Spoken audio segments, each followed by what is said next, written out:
সুপ্রিয় দর্শক, আসসালামু আলাইকুম। আপনাদের সবাইকে স্বাগত জানাচ্ছি এখনকার আলোচনায়। আপনাদের সঙ্গে আছি আমি সিরাজুল ইসলাম। দর্শক, গত রাতে আমেরিকা এবং ইরানের মধ্যে যে যুদ্ধ সংঘাত হয়েছে তাতে বড় রকমের ক্ষয়ক্ষতির খবর পাওয়া যাচ্ছে। কি কি ক্ষয়ক্ষতি হয়েছে সেটা একদম বিস্তারিত আমি তুলে ধরার চেষ্টা করব আজকের এই ভিডিওতে। সাথে সাথে একটু জানিয়ে রাখি, গত রাতে যে জাহাজে ইরান হামলা করেছিল এবং যে হামলাকে কেন্দ্র করে এই সংঘর্ষ, সেই জাহাজটায় আমেরিকা ইসরায়েলের কারো ছিল না, কিন্তু জাহাজে যে 11 জন নাবিক ছিল তার সবাই ভারতের। 10 জন নাবিককে উদ্ধার করা গেলেও একজন নাবিক এখনও নিখোঁজ। হামলার ঘটনায় ভারত নিন্দা জানিয়েছে, ভারত আরও কিছু বক্তব্য দিয়েছে। এদিকে সর্বশেষ খবরে দেখলাম রাশিয়া ইউরোপের কাছে আর ডলারে বা ইউরোতে কোনো তেল বিক্রি করবে না। তেল চুক্তি যা হবে তা সব রাশিয়ান মুদ্রা রুবল অথবা চীনা মুদ্রা ইউয়ানে। তাহলে প্রশ্ন আসছে, বিশ্ব কি খুব দ্রুত পরিবর্তিত হয়ে যাচ্ছে কিনা? বিশ্ব ব্যবস্থা, ডলার সিস্টেম, ডিডলারাইজেশন প্রক্রিয়া, এ সমস্ত কি খুব দ্রুত গতিতে এগিয়ে যাচ্ছে? এপাশে হরমুজ প্রণালী নিয়ে পরস্পর বিরোধী বক্তব্য পাওয়া যাচ্ছে। আমেরিকা বলছে হরমুজ প্রণালী খোলা আছে, জাহাজ চলাচল অব্যাহত আছে। ইরান বলছে হরমুজ প্রণালী সম্পূর্ণভাবে বন্ধ এবং পরবর্তী নির্দেশ বা সুযোগ না দেওয়া পর্যন্ত কোনো জাহাজ চলাচল করবে না। আসলে পরিস্থিতি কি? সুপ্রিয় দর্শক, এই বিষয়গুলো নিয়ে আমি এখন বিস্তারিত আলোচনা করার চেষ্টা করব। আশা করি আপনারা সঙ্গেই থাকবেন। দর্শক, গত রাতে সাইপ্রাসের পতাকাবাহী একটি জাহাজ, এই জাহাজটা যাচ্ছিল ওমানের উপকূল দিয়ে। জাহাজটা ওমানের উপকূল দিয়ে হরমুজ প্রণালী পার হতে চেয়েছিল, নাকি ওমানের উপকূল দিয়ে হরমুজ প্রণালীতে ঢুকে পারস্য উপসাগরের দিকে যাচ্ছিল, পরিষ্কার না। এই তথ্য পাওয়া যায়নি, আমি খুব চেষ্টা করেছি, কিন্তু জাহাজটি ওমানের উপকূল দিয়ে যাচ্ছিল, এইটা হলো ফ্যাক্ট। তা ওমানের উপকূল দিয়ে জাহাজ চলাচল তো নিষেধ করে রেখেছে ইরান। তারা বলছে যে তারা যে নির্দেশনা দিয়েছে যে রুটে যাবে জাহাজ, সেই রুটেই শুধুমাত্র জাহাজ যাবে, এর বাইরে যাবে না। জাহাজটা ছিল সাইপ্রাসের পতাকাবাহী। এখন সাইপ্রাসের পতাকাবাহী মানেই সাইপ্রাসের জাহাজ তা কিন্তু না, ইসরায়েলেরও না, আমেরিকারও না। আসলে কোন দেশের সেটা পরিষ্কার না। জাহাজটি ছিল একটি কন্টেইনার জাহাজ। এখন এই কন্টেইনার জাহাজে পোশাক আশাক, কাপড় চোপড়, ইলেকট্রনিক সামগ্রী বা ইস্পাত বা আদার অন্যান্য পণ্য সামগ্রী নেওয়া হয়। তেলবাহী জাহাজ না, এটা কন্টেইনার জাহাজ। মানে এই কন্টেইনারে করে যে সমস্ত পণ্য নেওয়া হয় সেই জাহাজ। সাইপ্রাসের সাথে কিন্তু ইসরায়েলের খুব গভীর সম্পর্ক। এখন সাইপ্রাসের পতাকাবাহী এই জাহাজটা ইসরায়েলে যাচ্ছিল কিনা সেটা একটা প্রশ্ন। জাহাজটা জেবেল আলী বন্দরের কাছে আঘাতপ্রাপ্ত হয়, অর্থাৎ জেবেল আলী বন্দর হচ্ছে সংযুক্ত আরব আমিরাতের বন্দর।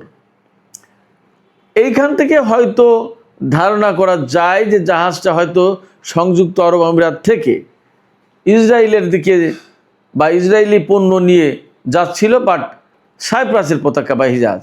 এবং ইসরায়েলের সাথে ভারতের যথেষ্ট ঘনিষ্ঠ সম্পর্ক, নাবিক সবাই কিন্তু ভারতের। আমি এর মানে কোনো সিদ্ধান্ত দিচ্ছি না, কিন্তু ঘটনাগুলো আমি শুধু তুলে ধরছি। আসলে কি ঘটেছে আমরা পরিষ্কার না। এই জাহাজে হামলার পর আমেরিকা ইরানের উপর হামলা চালায় এবং 140টি লক্ষ্যবস্তুতে বিভিন্ন জায়গায় হামলা করেছে। আমেরিকার যুদ্ধমন্ত্রী পিট হেগসেথ বলেছেন যে আমরা বারবার ইরানকে বলেছি যে তোমরা এরকম হামলা করো না, এখন মজাটা বুঝুক। তিনি যা বলেছেন তার মানে দ্বারা এইরকম যে মনে হচ্ছে যেন আমেরিকা ইরানকে একেবারে ধ্বংস করে দিয়েছে, এখন মজা বুঝুক, বিষয়টা তারা বুঝুক। এদিকে এই যে সাইপ্রাসের পতাকাবাহী যে জাহাজ হামলার শিকার হলো, সেই জাহাজে যে 11 জন নাবিক, ভারতীয় নাবিক ছিল, তাদের ভিতরে 10 জনকে উদ্ধার করা গেছে, একজনকে পাওয়া যায়নি, নিখোঁজ। সম্ভবত মারা যেতে পারে, সাগরের ভেতরে কি হয়েছে এখনও পরিষ্কার না। এই ঘটনার অর্থাৎ এই হামলার নিন্দা জানিয়েছে ভারত। ভারত বলেছে যে আন্তর্জাতিক পানিসীমায় বা আন্তর্জাতিক নৌপথে আন্তর্জাতিক আইন অনুসারে স্বাধীনভাবে জাহাজ চলাচলের সুযোগ থাকা উচিত। এই হামলা, এই যুদ্ধ বন্ধ হোক এবং বেসামরিক জাহাজে হামলা করা উচিত না, ইত্যাদি ইত্যাদি। এখানে যে সমস্ত পয়েন্টগুলো খুব খেয়াল করলে বোঝা যায়, সেই পয়েন্টগুলো যদি আমরা উল্লেখ করি তাহলে দেখা যাবে ভারত মূলত ইরানকেই দায়ী করেছে অনেক কিছুর জন্য।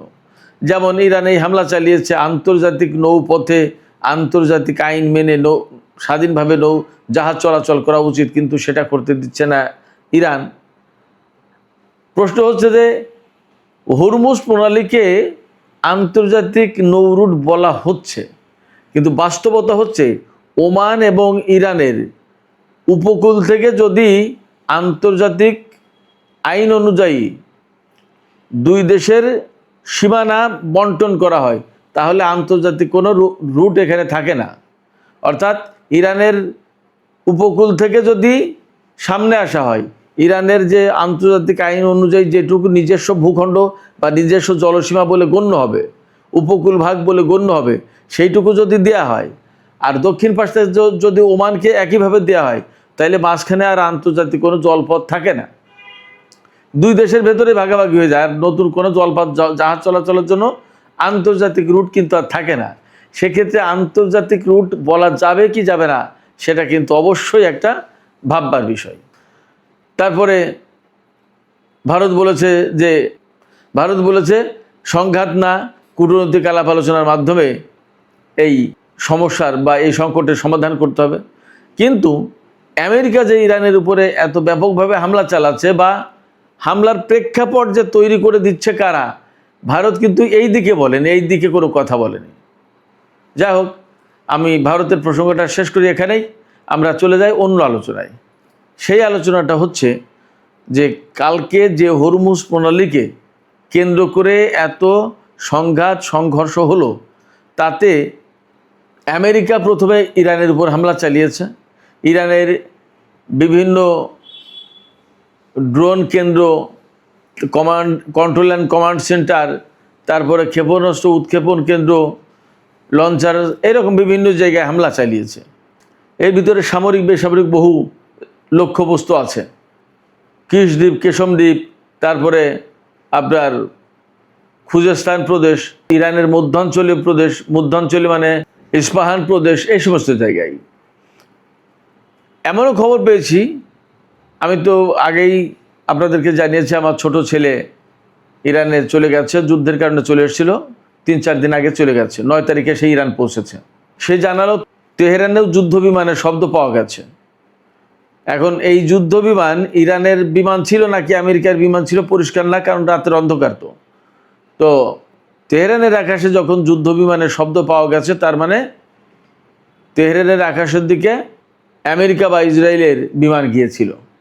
তার মানে বেশ বড় 140টা লক্ষ্যবস্তুতে হামলা করেছে, খুব সহজ কথা না। এর জবাবে ইরান যে হামলা চালিয়েছে তাতে কি কি ক্ষয়ক্ষতি হয়েছে, বড় রকমের ক্ষয়ক্ষতি হয়েছে। আমি আপনাদেরকে একটু শোনাই, দেখবেন।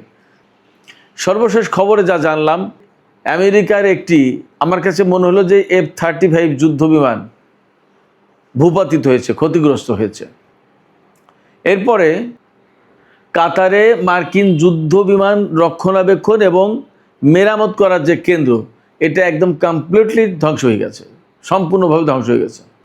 জর্ডানে মার্কিন কন্ট্রোল অ্যান্ড কমান্ড সেন্টার একদম সম্পূর্ণভাবে ধ্বংস হয়ে গেছে। জর্ডানে মার্কিন যুদ্ধ বিমানের জন্য যে জ্বালানি ডিপো, যেখানে জ্বালানি তেলের মজুদ রাখা হয়, সেই ডিপো ধ্বংস হয়েছে। এরপরে কুয়েতে মার্কিন ক্ষেপণাস্ত্র প্রতিরক্ষা ব্যবস্থা, পেট্রিয়ট সিস্টেম যেটা, সেটা ধ্বংস হয়েছে। যে পেট্রিয়ট দিয়ে ইরানের ড্রোন, ক্ষেপণাস্ত্র বা বিমান ধ্বংস করবে, সেই পেট্রিয়ট ব্যবস্থাই ধ্বংস হয়ে গেছে। এর আগে তো থার্ড পেট্রিয়ট গেছিলো, এবারও নতুন করে পেট্রিয়ট ব্যবস্থা গেল। তার মানে গত রাতে বড় রকমের ক্ষয়ক্ষতির মুখে পড়েছে আমেরিকা। কাতারে একটি স্যাটেলাইট কমিউনিকেশন অ্যান্টেনা ধ্বংস হয়েছে। আরব আমিরাতের আল জাফরা বিমান ঘাঁটি ব্যাপকভাবে ক্ষতিগ্রস্ত হয়েছে। ইরান কালকে ব্যাপক হামলা চালিয়েছে। এর পাশাপাশি হরমুজ প্রণালী তো ইরান একেবারে কমপ্লিটলি শাটডাউন করে দিয়েছে, বন্ধ করে দিয়েছে। তবে মার্কিন বাহিনী সেন্টকম তারা জানিয়েছে, এই আজকে কিছুক্ষণ আগে সন্ধ্যায় তারা বিবৃতি দিয়েছে, তারা বলেছে যে হরমুজ প্রণালী খোলা আছে এবং হরমুজ প্রণালীতে জাহাজ চলাচল অব্যাহত আছে। বাট সমস্ত ডেটা ঘেটে মোটামুটিভাবে দেখা যাচ্ছে যে জাহাজ চলাচল তেমন একটা কোনো রেকর্ড তো পাওয়া যাচ্ছে না। আসলে বাস্তবতা কি সেটা হয়তো আর একটু গেলে সময় গেলে বোঝা যাবে। তবে এর আগেও যখন হরমুজ প্রণালী বন্ধ করে দিয়েছিল ইরান, তখন কিন্তু আমেরিকা এরকম দাবি করেছিল যে হরমুজ প্রণালী খোলা আছে এবং জাহাজ চলাচল করছে, বাট সেই তথ্য কিন্তু আসলে সত্য বলে নিশ্চিত হওয়া যায়নি। এদিকে আমেরিকা এবং ইরানের ভিতরে নতুন করে গত কয়েকদিন ধরে যে সংঘাত সংঘর্ষ যুদ্ধ চলছে তা কিন্তু বড় মারাত্মক আকার ধারণ করতে পারে বলে আশঙ্কা করা হচ্ছে। ইসরায়েলের সামরিক বাহিনী তারা বলছে যে আমরা স্ট্যান্ড বাই আছি, প্রয়োজন হলেই বা কমান্ড দিলেই তারা শুরু করবে। তার মানে আবার ইরানকে আমেরিকা এবং ইসরায়েলের এই বাহিনীকে মোকাবেলা করতে হবে এরকম পরিস্থিতি মনে হচ্ছে। এই দিকে এই রকম যখন উদ্বেগ উৎকণ্ঠা ছড়িয়ে পড়েছে নানা প্রশ্ন, তখন কিন্তু পাকিস্তান, সৌদি আরব তারা বসে নেই, তারা নানা রকমের তৎপরতা কথাবার্তা চালাচ্ছে। সৌদি আরব এবং পাকিস্তানের পররাষ্ট্রমন্ত্রীরা ইসাক দার এবং প্রিন্স ফয়সাল বিন ফারহান তারা কিন্তু আলাপ আলোচনা করেছেন, উদ্বেগ প্রকাশ করেছেন এবং দুই পক্ষকে ধৈর্য ধারণ করতে বলেছেন এবং যাতে কূটনৈতিক প্রচেষ্টার মাধ্যমে নতুন করে আলোচনা ফিরে এসে সমস্যার সমাধান করা যায় সেই পরামর্শ দিয়েছে। তারা একদম একমত হয়েছেন দুইজন, সৌদি পররাষ্ট্রমন্ত্রী এবং পাকিস্তানের পররাষ্ট্রমন্ত্রী, যে যুদ্ধের ভেতর দিয়ে এই সংকটের সমাধান করা যাবে না। এপাশে আজকে 12 জুলাই রোববার পাকিস্তানের পররাষ্ট্রমন্ত্রী ইসাক দার ইরানের পররাষ্ট্রমন্ত্রী সাইদ আব্বাস আরাকচির সাথে টেলিফোনে কথা বলেছেন এবং সেখানে একইভাবে উদ্বেগ প্রকাশ করেছেন পাকিস্তানের পররাষ্ট্রমন্ত্রী। এছাড়া তিনি ইরানকে ধৈর্য ধারণের পরামর্শ দিয়েছেন এবং দুই পক্ষকেই একই কথা বলেছেন এবং ইসাকদার বলেছেন যে দুই পক্ষকে দ্রুত আলোচনার টেবিলে ফিরে আসা উচিত। যুদ্ধ সংঘর্ষের ভেতর দিয়ে সমস্যার সমাধান করা যাবে না, বরং আঞ্চলিক স্থিতিশীলতা বিনষ্ট হবে, বিশ্ব অর্থনীতির ঝুঁকির মুখে পড়বে। এই অবস্থায় কোনোভাবেই দুই পক্ষকে পূর্ণাঙ্গ যুদ্ধের দিকে ফিরে যাওয়া উচিত হবে না। তিনি একদম সুস্পষ্ট করে বলেছেন যে গত 17 জুন ইরান এবং আমেরিকার মধ্যে যে ইসলামাবাদ সমঝোতা স্মারক সই হয়েছে, এই সমঝোতা স্মারক অনুসারে এখন নতুন করে আপোষ সভা মীমাংসা সংকট সমাধানের দিকে যেতে হবে। পাকিস্তানের উদ্বিগ্ন হওয়ার যে প্রধান কারণ সেটি হচ্ছে যে তাদের মধ্যস্থতায় বা তাদের প্রচেষ্টায় ইরান এবং আমেরিকার মধ্যে একটা যুদ্ধবিরতি কার্যকর হয়েছিল এবং একটা সমঝোতা স্মারক সই হয়েছে এবং সেই অনুযায়ী স্থায়ীভাবে যুদ্ধ বন্ধের জন্য একটা চুক্তি সই হওয়ার কথা ছিল, চূড়ান্ত চুক্তি। এটা করলে পাকিস্তানের যেমন আন্তর্জাতিক অঙ্গনে ক্রেডিবিলিটি বাড়ত, তাদের গ্রহণযোগ্যতা, বিশ্বস্ততা, তাদের উপর আস্থা আন্তর্জাতিক অঙ্গনে ফিরে আসতো, তেমনি এত বড় একটা সংঘাত বন্ধের ব্যাপারে তারা যে একটা ঐতিহাসিক ভূমিকা পালন করলে এটা ইতিহাসে গুরুত্বপূর্ণ রোল প্লে হিসেবে দেখা যেত, এটা গুরুত্বপূর্ণ একটা কাজ হিসেবে গণ্য হতো। সেই জায়গায় যখন আবার ভেঙে যাচ্ছে তখন পাকিস্তান আলটিমেটলি একটু মানসিকভাবে চাপে পড়ছে, উদ্বিগ্ন হচ্ছে এবং আবার তারা চেষ্টা করছে যে যদি দুই পক্ষকে আবার ফিরিয়ে এনে আলোচনার টেবিলে যদি সংকটের সমাধান করা যায়। তো সুপ্রিয় দর্শক, আলোচনা শেষ করব। আলোচনা শেষের আগে এই কথাই আমি বলবো যে একদম পরিষ্কার হয়েছে গত কয়েক মাসের যুদ্ধ বিগ্রহের ভেতর দিয়ে আমেরিকা, ইসরায়েল এবং ইরানের ভিতরে যে যুদ্ধ চলছে তাতে ইসরায়েল এবং আমেরিকা যতই চেষ্টা করুক ইরানকে তারা পরাজিত করতে পারছে না এবং তারা যে সমস্ত লক্ষ্য নিয়ে এই যুদ্ধ শুরু করেছিল তার একটাও পূরণ করতে পারেনি। এখন নতুন যে লক্ষ্য নির্ধারণ করেছে যে হরমুজ প্রণালী অবশ্যই খুলতে হবে, তার বিপরীতে ইরান একদম কমপ্লিটলি বন্ধ করে দিল হরমুজ। সেক্ষেত্রে যুদ্ধ হয়তো করা যাবে, অনেক বড় সংঘাতের দিকে যাওয়া যাবে, কিন্তু বাস্তবতা হচ্ছে সংকটের সমাধান করা যাবে না। যুদ্ধের ভেতর দিয়ে সংকটের সমাধান হবে না। তাহলে কি? কূটনীতির পথেই ফিরতে হবে। কিন্তু আমি আবারও বলি যে কূটনীতির মাধ্যমে আসলে ইরান এবং ইসরায়েল ও আমেরিকার মধ্যে যে সমস্যা তারও সমাধান হবে না। তাহলে উপায় কি? উপায় হচ্ছে একটাই, যার যার জায়গায় ফিরে যাওয়া এবং কারোর অভ্যন্তরীণ ব্যাপারে হস্তক্ষেপ না করা। সুপ্রিয় দর্শক, আজকের আলোচনা এখানে শেষ করতে চাই। আলোচনা শেষের আগে আপনাদের কাছে জানতে চাই, মাঝখানে যে ছোট্ট একটু আলোচনা করেছি, রাশিয়া ইউরোপের কাছ থেকে তেল বিক্রির বিনিময়ে যে মুদ্রা নেবে সেটা হচ্ছে রাশিয়ান রুবেল অথবা চীনা ইউয়ান, অর্থাৎ হয় রাশিয়ান মুদ্রায় তেল কিনতে হবে ইউরোপের দেশগুলোকে, না হয় চীনের মুদ্রায়। তাহলে এখানে প্রশ্ন আসছে, আন্তর্জাতিক অঙ্গনে যে ডলার বাদ দিয়ে লেনদেনের চেষ্টা চলছে বিভিন্ন দেশের পক্ষ থেকে, রাশিয়ার এই উদ্যোগ সেই জায়গায় কতটা বড় ভূমিকা রাখবে বলে মনে হয়, এবং এর মধ্য দিয়ে আমেরিকার ডলার নতুন করে আরেকবার ধাক্কা খেলো কিনা, আপনাদের মতামত জানতে চাই। কমেন্টে আপনারা আপনাদের মতামত জানাতে পারেন। আর ভিডিও ভালো লাগলে আবারও বলি, লাইক কমেন্ট শেয়ার করবেন এবং চ্যানেলটি সাবস্ক্রাইব করে সাথেই থাকবেন।